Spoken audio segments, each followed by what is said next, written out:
Well, what is going on, everybody? Welcome into the Overreaction Sports Podcast, brought to you by the Market Dominator on the Buffalo Rumblings Podcast Network. I'm your host, the voice of the Overreaction Sports Podcast. My name is Joe Miller, and you can find me, as always, on Twitter at Joe Miller Wired. And who is the Market Dominator, you might ask? Well, the Market Dominator is what he likes to call himself, a life transition specialist. Well, what does that mean, Joe?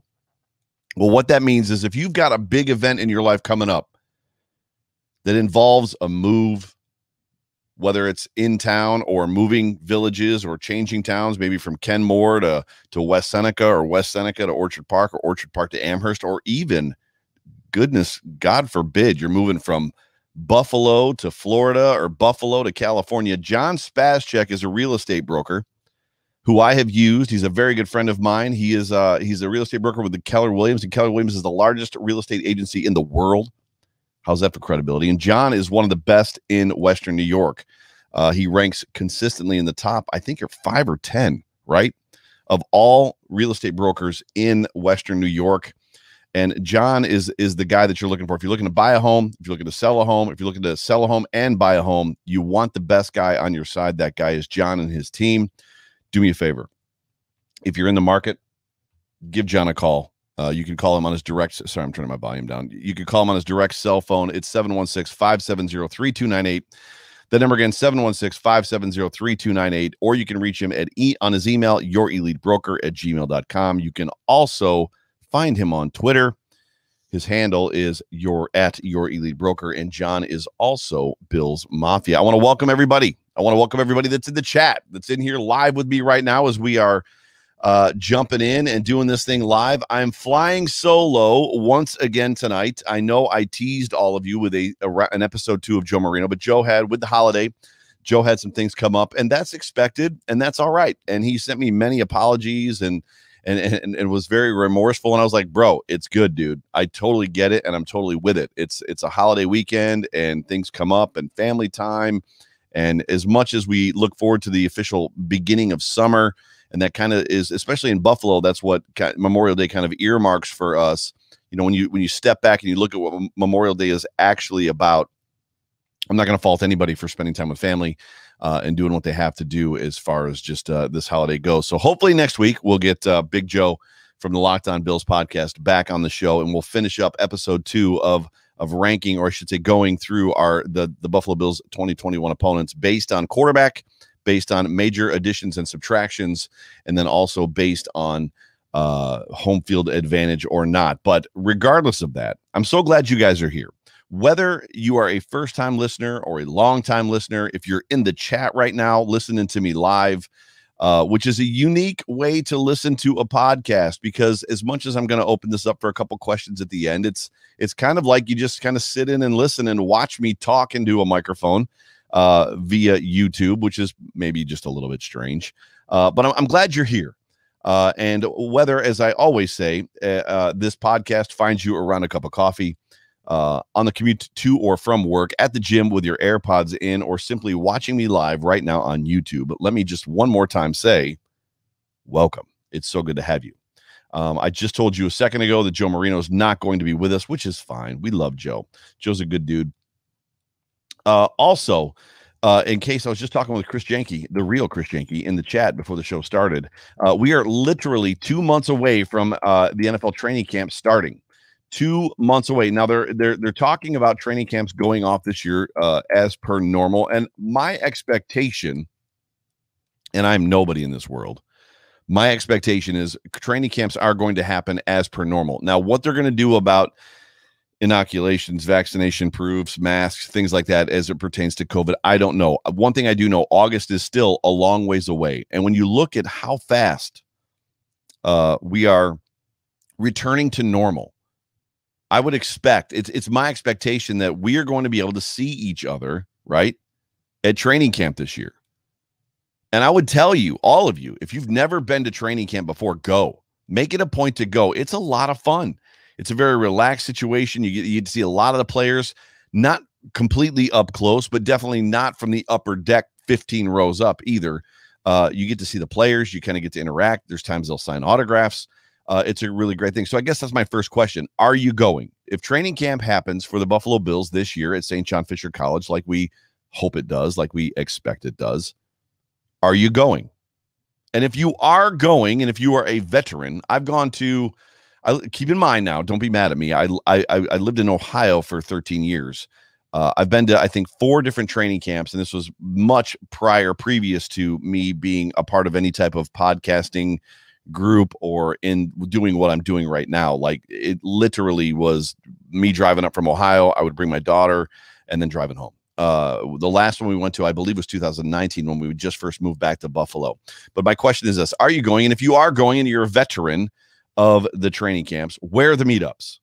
I want to know where I can meet my Bills Mafia friends and family, everybody that's in the chat, all of you that are listening to me. For those of you that don't know, if you're on Twitter, if you follow me, I follow back everybody. I love the interaction. I'm not into this for clout. I'm not into this to be somebody. I'm not into this for what I would call the celebrity, where I want to have, like, 7,000 followers or 8,000 followers, and I want to be following 500 people. I'm in this for the interaction. I'm in this for the connection with you, Bills Mafia, because I am you. I am Bills Mafia. So where are the meetups? That's what I want to know. If you're on Twitter or Facebook, if you friended me on Facebook, and a lot of you have, or if you're on Twitter, hit me up, whether it's in my DMs or regardless. Let me know if you're going this year, even if you have to wait till we get closer, and where you're going to be. Even if there's a meetup at a bar someplace or a restaurant with a bar, I'm a big sucker for Mexican food. I'm a tequila fan. If there's a place we can all kind of get together as a group, whatever, get some pictures, hang out, have some talk Bills, talk shop, all that kind of stuff, I'm in it. Like, I'm down. I want to know where everybody's going to be. I want to get some pictures. I want to meet some people. I'd love to put some faces to the connections and the friends that I've made so far through not only YouTube, but Twitter, Facebook, and all these other places. But 2 months. Can you hold on for 2 more months? Here's the thing, though. We got OTAs, the second round of OTAs coming up. I was talking with Isaiah Hodgins today and his wife, Maya, and apparently the OTAs are coming up, and then they're leaving town the 17th of June. So right after that is going to be the dark days of the offseason, right? July. July is the worst time of the year for the offseason. They always talk about it being the darkest before the dawn. July is literally, they wrote, when somebody penned that little saying, it's always darkest before the dawn, they were talking about July of the NFL season, because in July, nothing happens. The players are in Mexico. They're all over the place. Nobody's tweeting. Nobody's on social media. There's no news. It literally is the dark days of the NFL. But that time is coming. But here's what I want to tell you. This is how I want to encourage you. I spent many years of my life wishing away the summer, wishing the month of July away. If we could just get to August, and then September to football season. I'm going to caution you, Bills Mafia. I'm going to caution you, fam. Do not wish your summer away. It's going to be hot. It's going to be heavy in the fall. The Buffalo Bills are expected to be good. We expect them to be good. I expect them to be good. You expect them to be good. By and large, the national media expects them to be good. I would tell you, do not wish away your summer. Do not wish away July. Just take it as it comes. Enjoy it. All of those good things. Spend time with your family. Don't be thinking about football. You can be expectant. You can be anxious. But whatever you do, do not wish away your summer. Please don't do that. So that's it. So training camp is 2 months away. Also, Julio, listen to me. The Julio Jones sweepstakes continues. It's still going on. We've been talking about Julio Jones and where he's going to end up for 2 weeks now. I don't know necessarily if the Bills are involved. We have beaten that horse to death. I am on the side of, would I love to have Julio? Sure. I love Julio Jones. He's a phenomenal football player. He's arguably the best wide receiver in the NFL, hands down, above everybody else. Do I want to pay the price it's going to take to get him? No. Right now, the price I've heard is a first-round draft pick. Many teams are still in. It was reported today, the day of this recording, live Sunday, that one team is out. That team is the Rams. That's not a surprise. The Rams have no draft capital. They have nothing to trade outside of a player. And if the Falcons are wanting a first-round draft pick or draft picks in general, that literally puts the Rams completely out of it.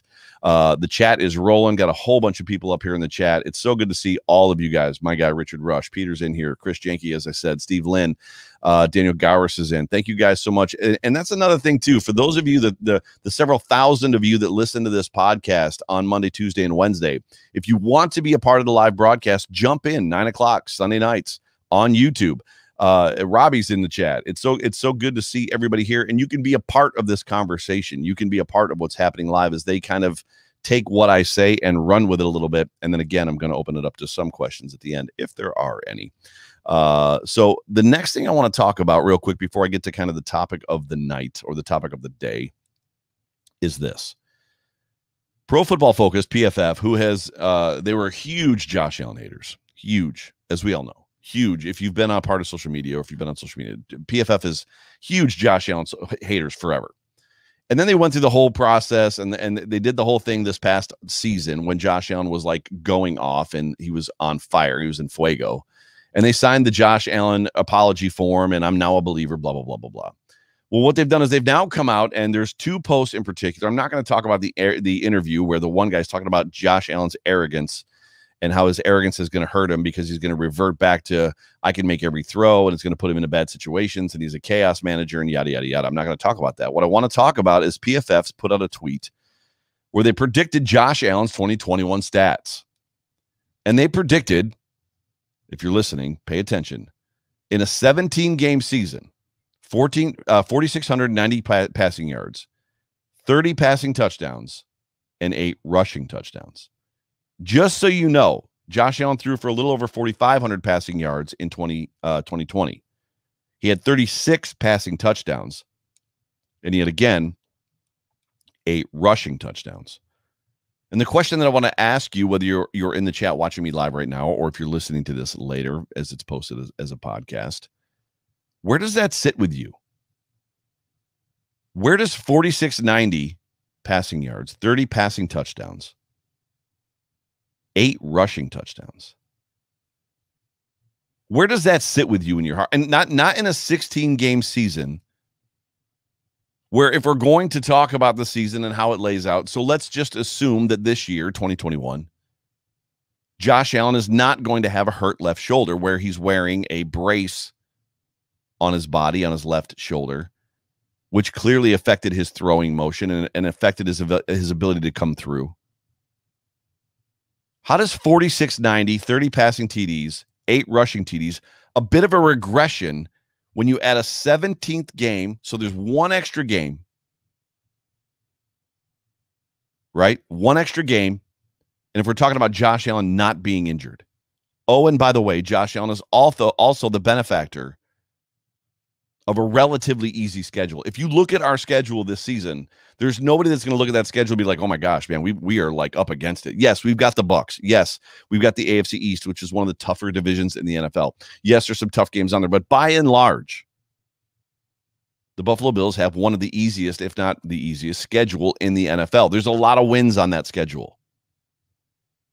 And I'm not looking here for like slight, and I'm not wanting to piss anybody off, and I'm not trying to like make you guys get mad at PFF and like chirp back at them. That's not what I'm doing. What I'm asking you is, for real, where in your heart do you find Josh Allen landing in 2021? Are we Bills Mafia expecting a plateau or regression year? There's a lot of conversation out there right now. For some reason, Josh Allen went from being the redheaded stepchild, and I can speak to that because I am one. He was the redheaded stepchild of the NFL, and he went from that to being the golden boy last year in 2021. And for some reason, over the last month or so, he has once again returned to kind of being the guy that people want to hate on. Who are you going to take, Josh or Dak Prescott? I'm going to take Dak. Who are you going to take, Josh or, this guy? I'm going to take that guy. If you're going to trade Josh for anybody, who are you going to take? Like, there's been a lot of just weird hate out there, and I don't necessarily get it. So where are we at, Bills Mafia? I don't see 4,690 passing. I see 5,000 passing yards. I don't see 30 passing touchdowns. I don't see 36. I'm probably in that 40-plus ballpark, which means that legit Judge Mathis needs to be getting a tattoo on his hindquarters, because I don't think he's done it yet. He's now married. By the way, congratulations to Steve Mathis, to Judge Mathis from Buffalo Fanatics and from the Air Raid Hour. He did finally get married. Much love to you and to your new wife. Many happy years to you, bro. Love you with all of my heart. And for those of you that don't know, I have a special place in my heart for Steve. Steve is the one that brought me into the game as far as into Fanatics last year and invited me to join their network. It was the very beginning of 2020, I believe, or the end of 2019. So I've got a lot of love for both Tilt and Judge. But congratulations, Judge, on the nuptials. I know you're probably not listening, but if this gets to you, congratulations. Love you, bro. But what are we expecting? Are we expecting a plateau? Are we expecting a regression year? Is there going to be one? I'm sure there's no world where Josh Allen is going to continue to progress. Like he doesn't have a ceiling. Josh Allen has a ceiling. I don't know what it is. I can tell you this. If Josh Allen's 2020 is his ceiling, I'm not upset about it. He had a really freaking good football year. If you put it up against other years, it was an MVP type season. There was just a couple guys that unfortunately this season in 2020 had a better year than he did, right? But when you consider what he did in 2020 with no offseason, so 2020, he has no offseason, right, because of COVID. The Buffalo Bills go and get him a brand new wide receiver, not a rookie, but a veteran in Stephon Diggs. There's no OTAs. There's no mini camps. There's no nothing like that. Yes, they did some things that are questionable, and there were fans last year when this thing was at its height, when we were really concerned and nobody really knew anything about COVID, and people were upset that the players were getting together and practicing, but they were getting together and practicing. But outside, they had no real organized team, anything. There was no playbooks that were being distributed. There was no coaching necessarily conversations, although I think there was, even as I say that, I think there was some conversation about how Josh had an iPad, and there was like one of the coaches was on the phone, and like he was calling, or he was getting, I don't even know. My point is there was no coaches on the field. There was no organized team activity. So when you consider what he did in 2020 with no offseason, no preseason, yes, they got together and they practiced, but it was completely out of rhythm, right? Restricted gatherings and guidelines. Everything that they did was completely different in 2020 than what they were used to every year prior.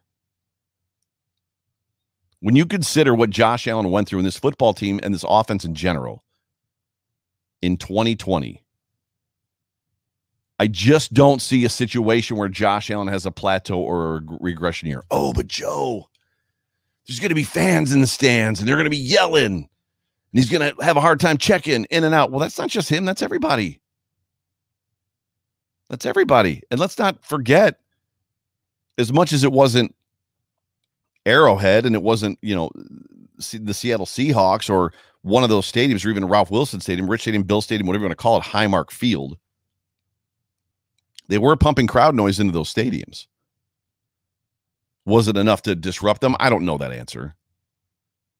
But I'm not going to also buy into this concept that because there's going to be fans in the stands that somehow Josh Allen's going to regress all of a sudden, that somehow, we saw him in the Kansas City Chiefs game. There were 17,000 fans in that stadium, and Josh Allen had a really hard time. Really? Was it Josh Allen or was it the whole freaking team? Because I can watch that football game back again and tell you that Josh Allen put up a lead in that football game and the defense collapsed. Right? I mean, Pat Mahomes turned into Pat Mahomes in that football game. And then the pressing began. I don't think that was because of the fans. Did the fans play a part? Sure. I just don't think that when we consider everything we saw in 2020, I just don't see a world where we look at that and we expect Josh Allen to plateau or regress. I could be wrong. And a big part of that is the subject of tonight's show or today's show, which is the word continuity. Continuity. Continuity is another one of those words, and we get it a lot in the offseason. We get it a ton in the offseason. It's a word much like momentum. It's a word much like culture. And what's funny about the word momentum is there's a lot of people that are ready to just cast it off. There's a lot of people that are ready to cast off the word culture. But everybody that talks about football and talks about the NFL and talks about this type of stuff seems to buy into this concept of continuity. I don't know if I do. I don't know if I don't. I'm going to talk to you about some things. I'm going to give you some things to think about. I don't know that it's going to sway your opinion one way or the other. When I finish this show, you're not going to be like, that's it, I'm a continuity believer. Conversely, I don't think that you're going to, when I finish this show, be like, that's it, I'm not a continuity believer. Like, I don't know. Continuity for me seems to be one of those words that has a great deal of escapism for football teams or professional teams in general, just like momentum, just like culture. Continuity sometimes is a big thing. Sometimes continuity is not a big thing. Sometimes continuity is important. Sometimes continuity is the worst thing that happened to a team. Sometimes winning teams need a change. Right? Sometimes winning teams need to change. How many times, if continuity was the most important thing, if continuity was this end-all, be-all of things, and don't get me wrong, I'm going to talk about the good parts of continuity as well, but if it was the most end-all, be-all thing, continuity, then wouldn't you expect that every single time a team won the Super Bowl, that they would at least be back in the championship game or be a winning team the next season? How many times do we see a team win the Super Bowl, have a fantastic year? How about the Washington Redskins? For those of you that are listening to me right now that aren't old enough to remember, the Giants beat the Buffalo Bills, made it to the Super Bowl, beat the Bills with Jeff Hostetler.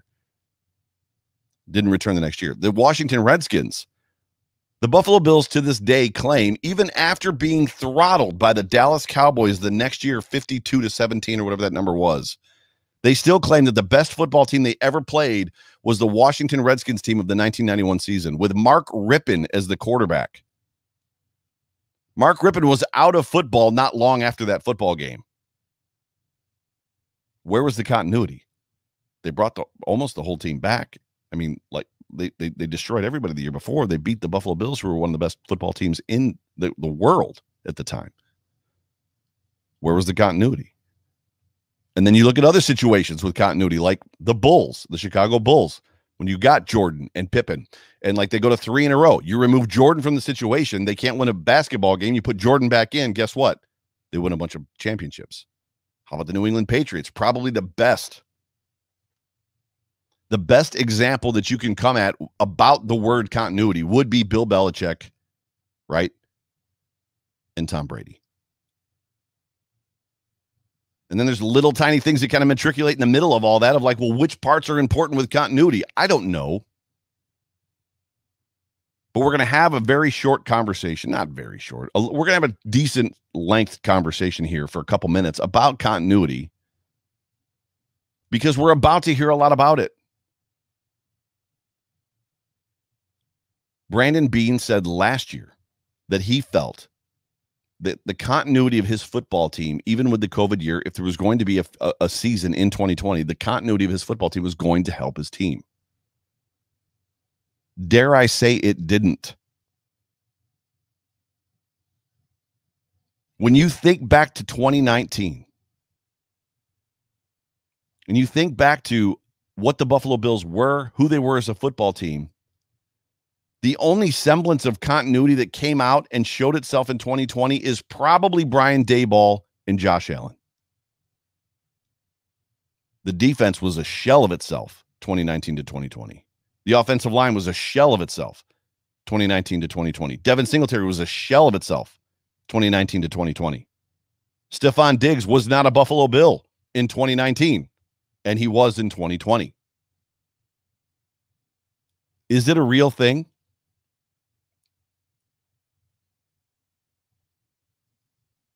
I don't know what the answer is.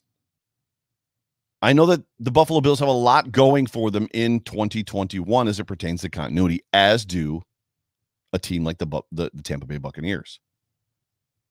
We all know, because everybody that's listening to me listens often, and those of you that are watching me right now watch often.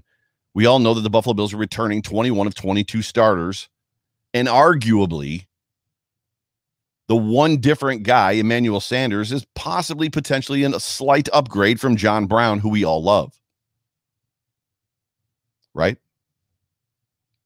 The Buccaneers are returning 22 of 22 starters. You want to talk about insanity? That's insane. 22 of 22 starters. Continuity is going to be put to the test in Tampa this year. If continuity be true, right, the Buccaneers should win the Super Bowl in 2021, and they might. If continuity be true in 2021, it should be the Tampa Bay Buccaneers and the Kansas City Chiefs again in the Super Bowl. But when you look at 2019 to 2020, specifically on the O-line versus the 2020 O-line, 2019 to 2020, the Bills brought back four of their players, offensive starters, and signed a veteran in Darrell Williams, who quite possibly outplayed. Chris Jenke says no boho this year. Boho mojo nomo. Love it. They brought in Darrell Williams, who quite possibly outplayed every other member of the Buffalo Bills offensive line. Now, I know that there was a lot of injuries. I know that there was a lot of interchanging. I know there was a lot of guys that practice well and bring their lunch pails and are process guys that got put in on Sundays that weren't good enough to play on Sundays, and those changes got made, which helped the offensive line. But the Buffalo Bills also changed their run schemes. Well, where does run scheme or just different game planning changes come into this whole continuity conversation? What if you're running the same exact offense for 5 years and then all of a sudden the offensive coordinator says, hey, you know what? I want to change the run scheme. Is continuity out the window? Probably.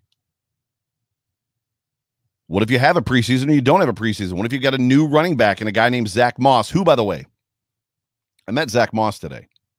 Legit. Met Zach Moss. He's listed at 5'9". My man is not 5'9".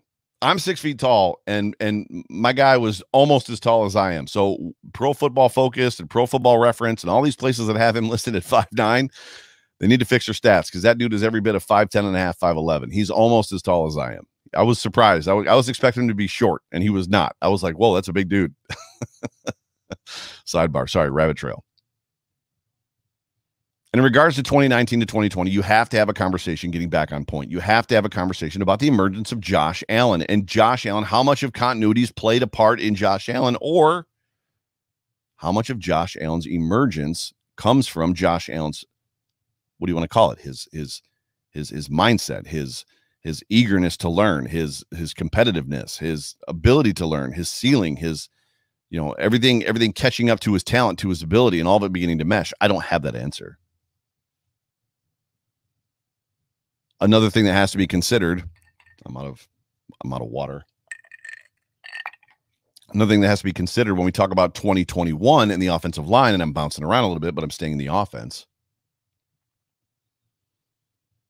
is the offensive line right now, as it's scheduled, penciled to be, is actually really stout and really good when you've got Deion Dawkins at left tackle, Cody Ford at left guard, Mitch Morse at center, Feliciano at right guard, Darrell Williams at right tackle. That looks really solid. When you look at that on paper, that is encouraging to me. That to me looks like 5,500 yards from Josh Allen and 45 touchdowns. Solid offensive line. Solid. Well, where does continuity come into play? Well, these guys have never played a single snap together. Never once. And from that, you can probably determine that the preseason is going to be huge for these guys. Huge. Injuries are going to play a big part for this football team, especially on the offensive line. Now, we've got a great backup, or I should say bench situation between Ike Butker and even the new kid Spencer Long, and there's some other guys there too, but continuity isn't really going to play a role necessarily inside of this offensive line until probably about week 4 or week 5. And then you have to consider or figure, well, what are they going to do as it pertains to the run game? Are they going to go back to 2019, push and pull, or pin and pull rather? Are they going to try to run their wide zone in 2020, which did not work? Albeit not with these guys all together, but it didn't work with all of them kind of in and out of the lineup at some point in time together. It's an interesting concept. It's something to think about. Like I said, we're going to be talking about, we're going to be listening to, I should say, people talk about continuity legitimately for the next 3 months. By the way, for those of you that are listening to me right now, I literally wrote this continuity script, this outline. I wrote this about a month and a half ago. And when Joe Marino told me he was unable to make it for the show, I was like, man, I got this thing ready to go. But I literally sat down on my computer one night and just typed this whole thing out on continuity. I was like, this is solid. Like, continuity is one of them words that we use. So is it real? Is it perceived? Does leveraging continuity make it easier or harder to further open the playbook? That's a fun question. We hear that all the time. Well, the quarterback's been in this system for 3 years now or 2 years now, and they're finally going to open the playbook up to him. Do they? Seems to me the things I've also learned from watching football and listening to football is the best situations are when the quarterback gets to tell the offensive coordinator the plays that he likes to run and the things he likes. And they begin to shape the offense around the quarterback. I don't have these answers. I'm not sitting here in some sort of throne of knowledge that I know what I'm talking about. I'm literally just asking questions. The amount of question marks that are on this outline right now is alarming. I just want to know, is it real or is it perceived? I don't have these answers. And I would guess that it's not a single answer every time, that the answer is the right and the answer is the same. I think history has proven to us that there's no situation where this is the answer. If you've got a great head coach and a great quarterback, you can do a lot of great things. We've seen that happen. We've also seen the opposite. We've seen teams go to the Super Bowl and win and struggle. What about the Atlanta Falcons? The Atlanta Falcons went to the Super Bowl against the Patriots and had a pretty good season, returned pretty much everybody, right? Crap the bed, the head coach gets fired, and now Julio Jones wants out. One of the best wide receivers in the NFL. Continuity.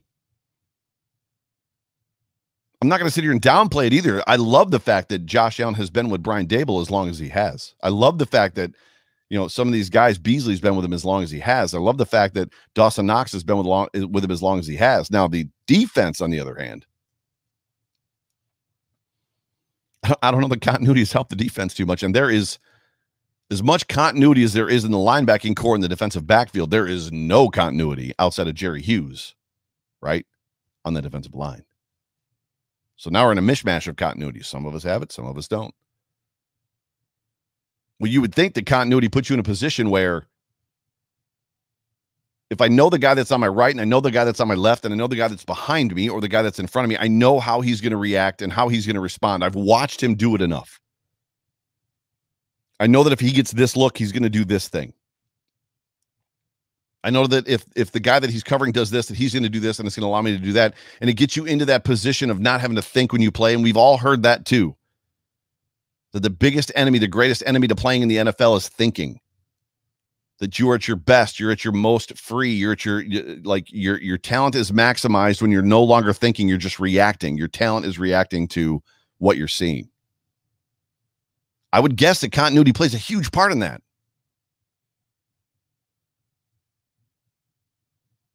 Daniel Gower says in the comment, Atlanta never had the culture that Buffalo has now. That's actually huge. And for some reason, it won't let me pull it up. Hang on a second. That's actually really, really huge. Like, amazing, that comment. Because culture is another one of those words. We just talked about it. Culture is another one of those words.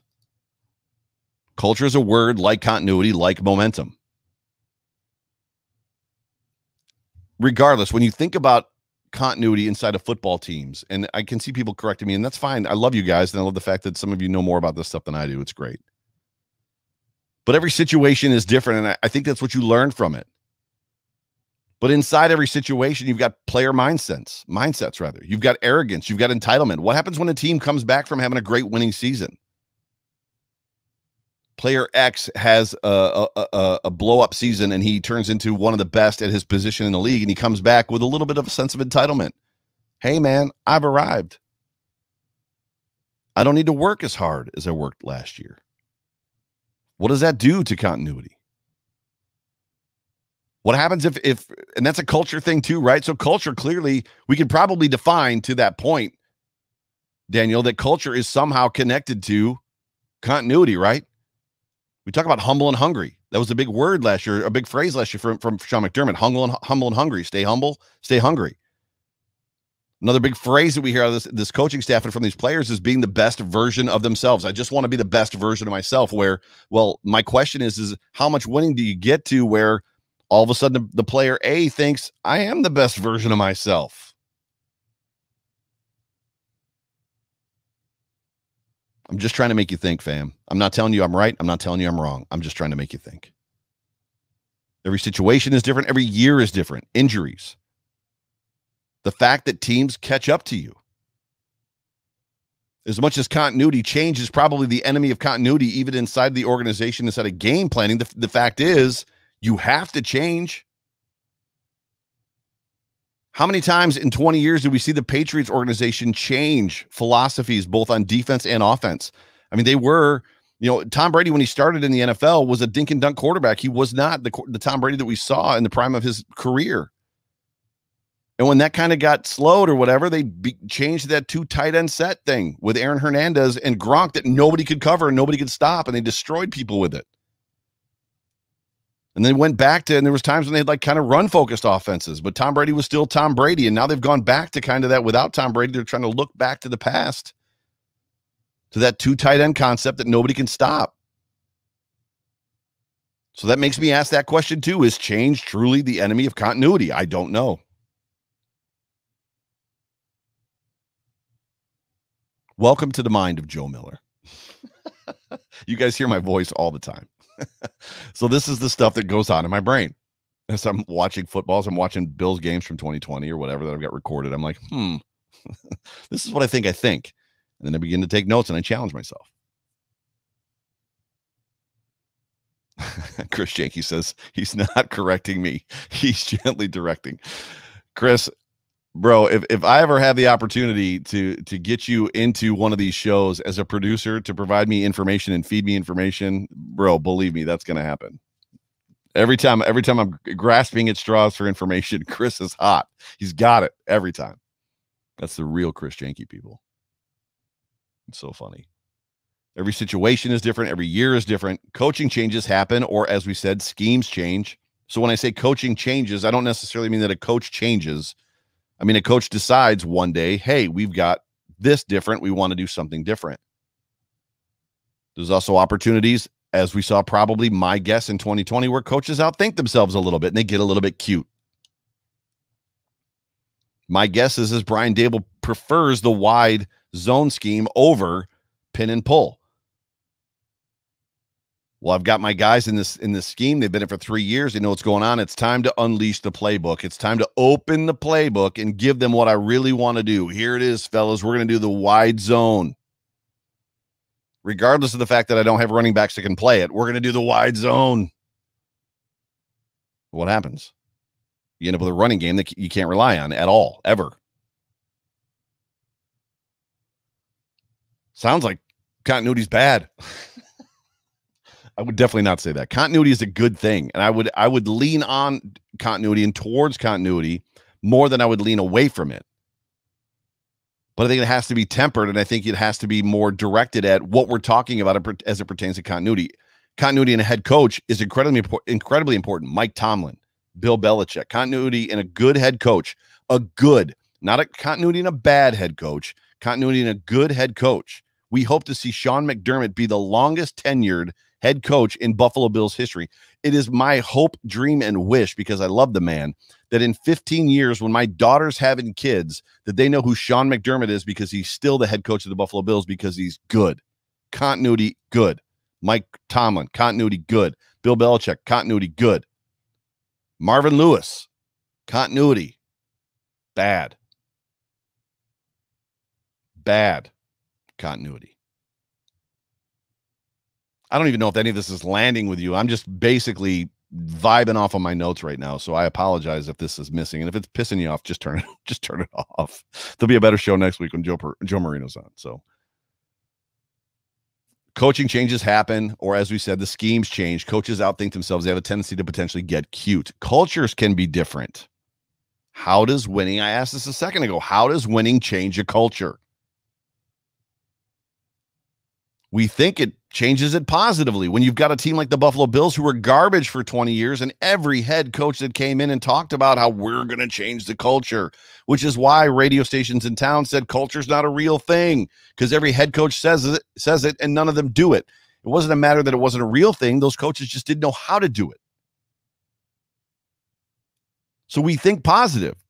Winning changes the culture. We have a culture of winning. Therefore, we want to keep that culture of winning, which lends to continuity. But can a winning culture create a negative effect? Maybe.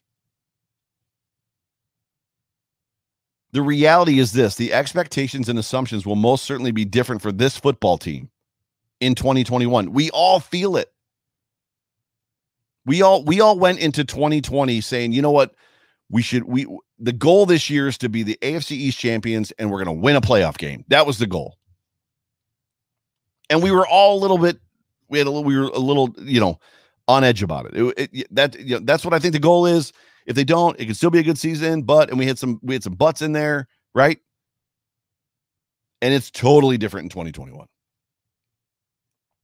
That has totally changed in 2021.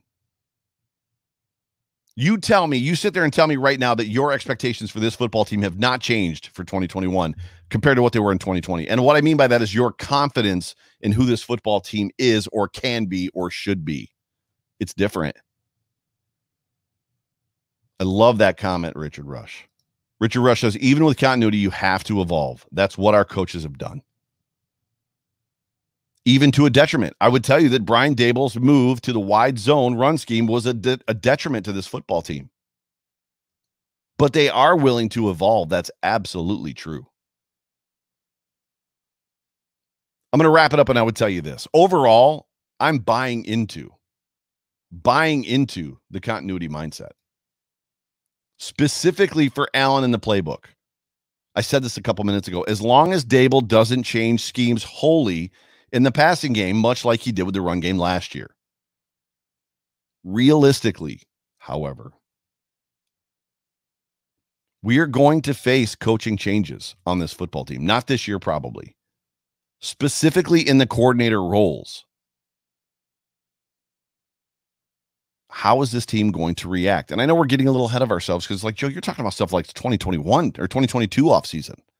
Like, I want to live in the 2021 space. Well, humor me a little bit. It's the offseason, and I don't have a lot to talk about. But begin to ask yourself, how is this team going to react to coordinator roles or coordinators changing?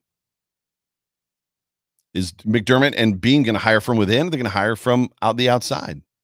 I don't have these answers.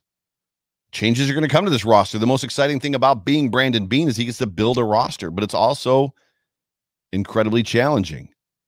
As players like Josh Allen develop and Tremaine Edmonds develops, and they garner gigantic contracts, we're expecting Josh Allen's contract to be in the $300 to $400 million range. More money against the cap to him, less money spread around to the other players. Allen is going to have to do more with less. That goes back to the window thing. Another one of those words: culture, momentum, continuity, window, right? Allen will have to do more with less, and so will the coaches. Continuity probably plays a pretty big factor, along with culture in that situation. You have to hope as well that the players who get those huge contracts, Tremaine Edmonds, Trey White, Josh Allen, Ed Oliver maybe, right? Stephon Diggs, that they're going to elevate the play of the players around them as well. I'm going to leave you with this, and then I'm going to ask you guys if you have any questions, or I'll run through the chat real quick. We'll hang on for a couple more minutes.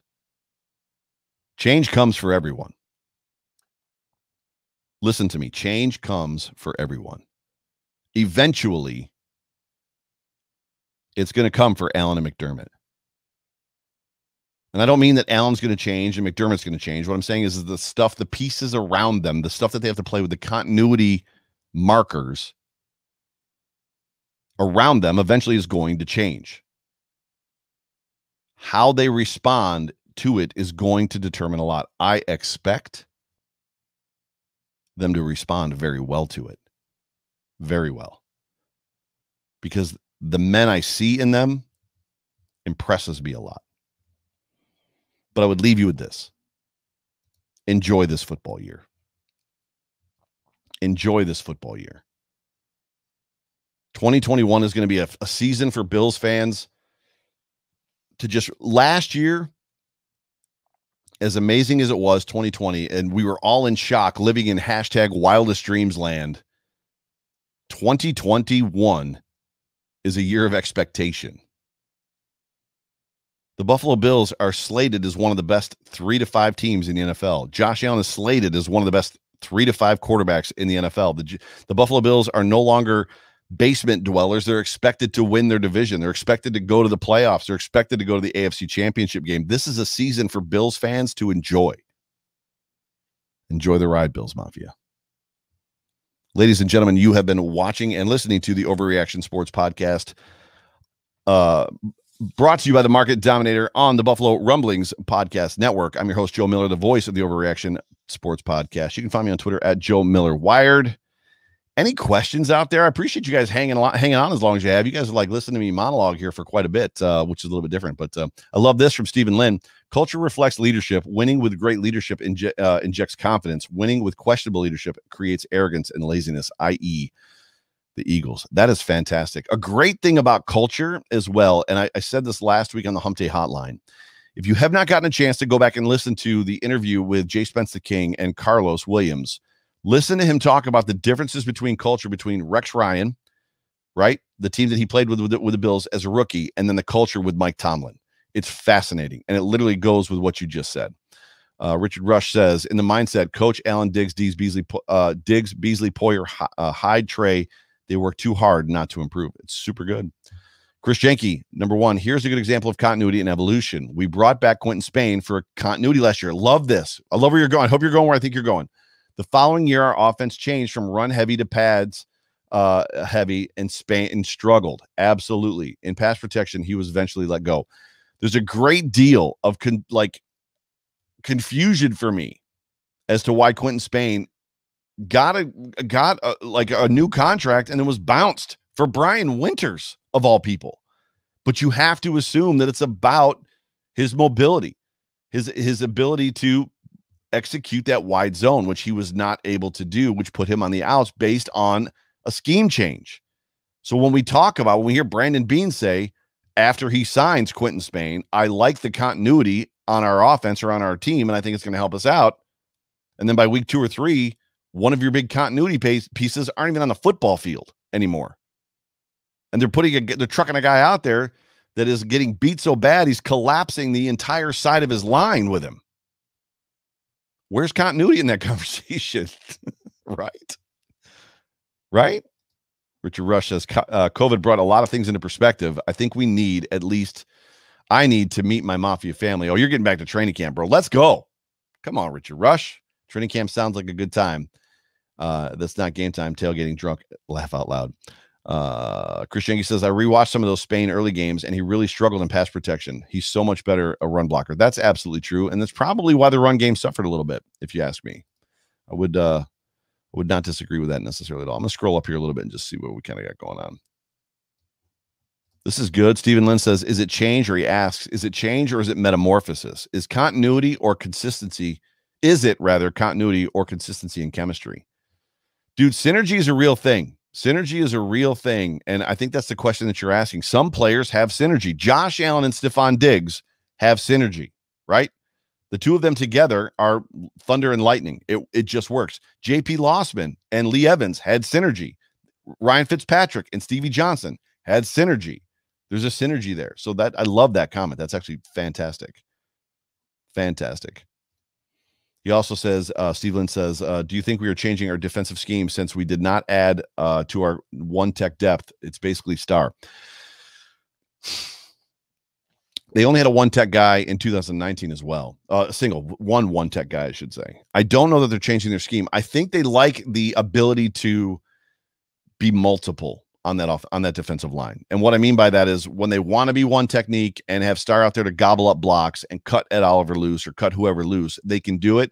And when they don't, when they want to have men run free, That's where Groot comes in, and that's where Boogie Basham comes in, and they're going to line these guys up inside, and they're going to basically try to run by fat offensive linemen, I think is what they're going to do. So, no, I don't think the defensive scheme is going to change. I think it's still the McDermott defense that's predicated upon that Star Latulele player and then that Luke Kuechly guy, right? The big the big linebacker guy, and then a solid, formidable, trustworthy defensive backfield. I think literally that's what they're going to do, or that's what they're trying to do. So I wouldn't expect too big of a change. That's just me, though. I don't know that Harry's a one tech. Richard Rush says Harry is a one tech. He will be a beast this year. Book it. The game against the Bengals, in fact, where he got hurt, he was playing in the play that he got hurt. He was playing 3 technique, if I'm not mistaken. It was on my side of the field.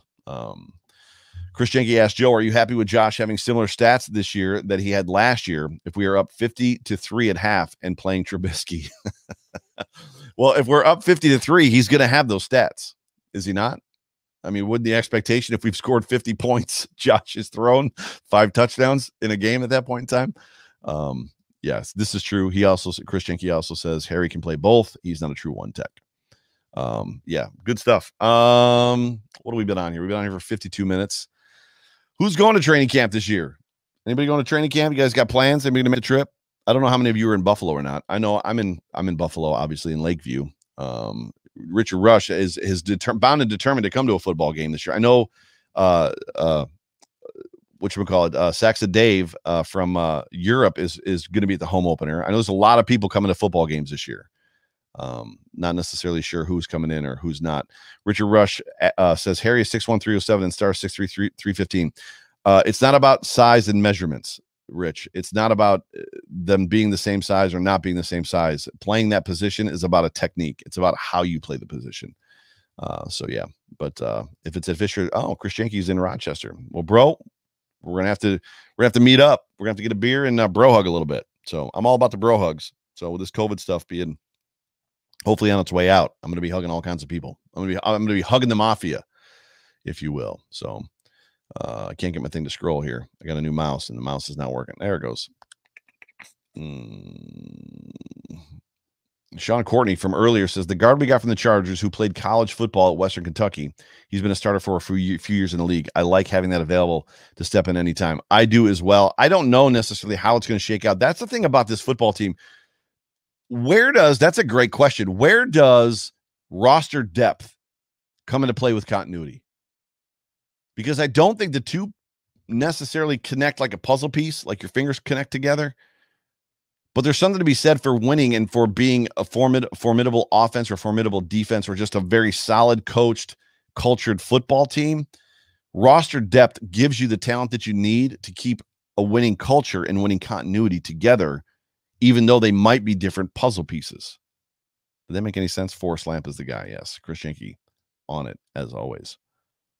First, got to find out where camp is and where or if fans have access. So it's going to be, if it's going to be anywhere, it's going to be at St. John Fisher College if there is training camp. If there's not, it'll be back at Highmark Stadium, whatever it's called. I hate that, but it is what it is. It's only, Richard Rush says, I've decided now I'm coming up. I've decided just now I'm coming up. It's only a 6.5 hour drive. Bro, get up here. I live not far from Zanesville for a long time. Get your butt up here. It's not that far. It's an easy drive. Get yourself some beef on weck, some chicken wings, and a fish fry. That's what we do up here in this town. Pizza, too. Don't forget the pizza. So, Apex, welcome in. I don't know if you're still hanging on, but it's good to see you, bro. But ladies and gentlemen, I'm going to cut you guys loose. It's Memorial Day. Keep in mind that as much as I said at the top of the show that it generally marks the beginning of summer, Memorial Day is a very important day in the history of our nation. What it means, it's not about bikinis and beer. It's not about beaches. It's not about cornhole. It's about understanding and reflecting and remembering those that gave their lives, to include a former Buffalo Bill. I believe it's Bob Kalsu, who gave his life in combat for this country.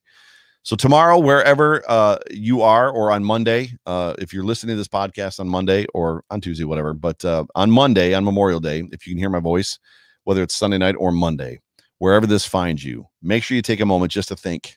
Think about what your freedom means to you. Think about what this country means to you. Think about what the rights and the privileges and everything that comes with what we've been given. That's what I said, what we've been given as Americans. And then say a little bit of a prayer. Even if you're not a praying person, say a little bit of a prayer of gratitude. I'm not talking about praying for necessarily, but say a prayer of gratitude for the men and women that have given their lives in service to this country. But I hope this Memorial Day finds you guys happy and healthy and whole. That would be awesome. But yeah, Steve Lynn, I'm in for Bocce's Pizza. So, but ladies and gentlemen, you've been listening to, as I said a moment ago, the Overreaction Sports Podcast, brought to you by the Market Dominator on the Buffalo Rumblings Podcast Network. I'm your host, the voice of the Overreaction Sports Podcast. My name is Joe Miller. You can find me on Twitter at Joe Miller Wired. As always, if you follow me, I'm pretty much guaranteed to follow you back, and I will not unfollow you unless you tweet porn. So jump on Twitter, jump over to Twitter. If you don't have a Twitter yet, make a Twitter. There's a lot of great Bills content over on Twitter. But I appreciate everybody joining me tonight for this show. And for those of you that are listening after it posts as a podcast, I appreciate you guys listening. We're 2 months away, guys, 2 months away. But with that, I love you guys. I thank you guys for listening. I'll catch you guys next week, hopefully with Joe Marino. I got to confirm with him for sure that next week is going to work for him as well. We had confirmed for this week, and then it didn't work out, which is not a big deal. But hopefully we'll be on for next week for the second half of that episode 2. But until then, I will see you guys on Wednesday for the Hump Day Hotline, 9 p.m. Be there or be square. Love you guys. Go Bills.